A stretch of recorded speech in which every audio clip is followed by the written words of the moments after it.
Victory in war is not decided only by the biggest guns or the strongest armor. It is decided by how fast an army can move, how well it can coordinate, and how quickly it can adapt.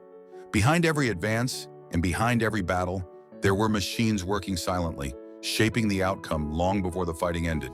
During the Second World War, Germany introduced a new approach to warfare based on speed, coordination, and mobility. This strategy depended not only on heavy armor, but also on light vehicles, mobile artillery, reconnaissance units, and logistical support. This script focuses on the armored and support vehicles that played key roles in frontline combat, artillery support, reconnaissance, and supply operations. Panzer I. The Panzer I was Germany's first mass-produced tank, developed in the early 1930s. Its primary purpose was not frontline combat, but training and the development of armored warfare tactics. It weighed approximately 5.4 tons, and its armor was extremely thin, offering only limited protection against small arms fire. The tank was armed with just two 7.92mm machine guns, which made it completely ineffective against enemy armor.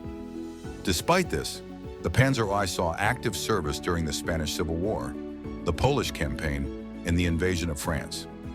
In the early years of the war, it formed an important part of German panzer divisions. As the war progressed, the Panzer I was gradually withdrawn from frontline service and reassigned to training duties, command roles, and specialized conversions. Panzer II. The Panzer II was designed as a temporary solution while Germany worked on developing more powerful tanks. It was equipped with a 20mm autocannon, which proved effective against infantry, light vehicles, and early enemy tanks.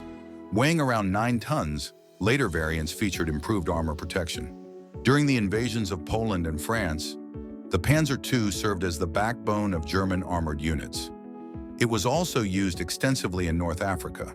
However, once heavier Allied tanks appeared on the battlefield, the Panzer II quickly became outdated.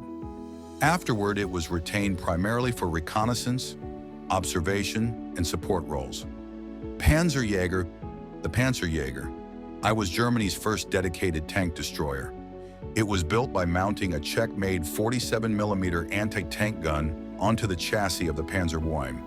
This vehicle was an improvised solution, developed to meet urgent battlefield requirements. Its fighting compartment was open-topped, which left the crew with very limited protection. However, the gun's firepower made it effective against early enemy armor.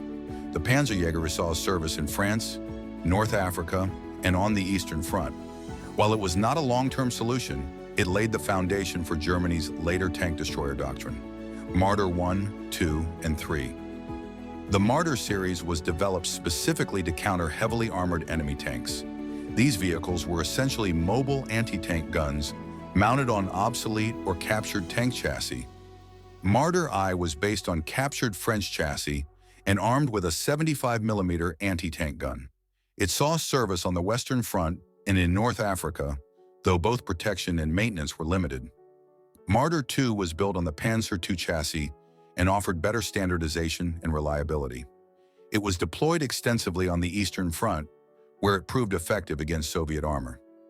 Marder III was based on the Czech-built 38T chassis and is considered the most successful variant of the series.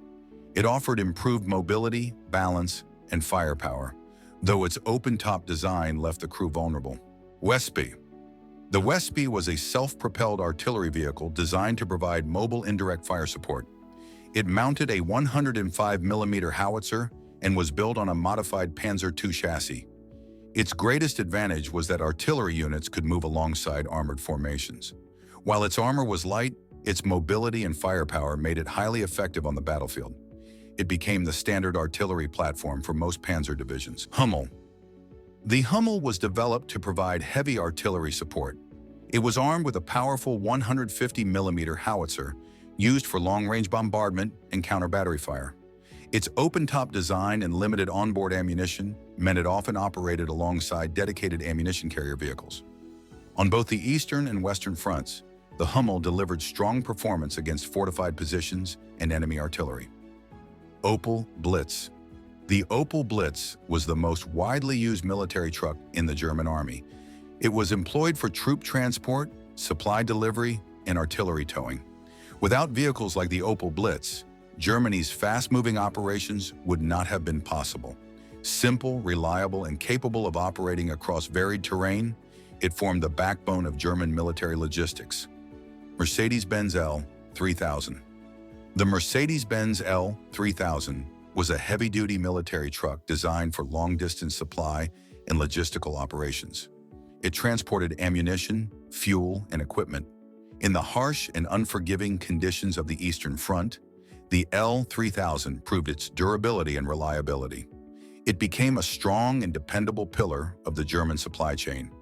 Is the KRFZ 221. The KRFZ 221 was a light armored reconnaissance vehicle used for scouting and communication missions. It was armed only with a machine gun and had limited armor protection. It relied on speed and agility and proved effective in early war reconnaissance roles. Stakadifer 222. The Stakadifer 222 was an improved version of the 221, equipped with a 20mm autocannon.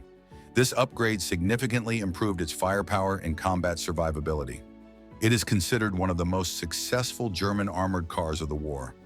Deployed on every major front, it remained in active service until the final years of the conflict.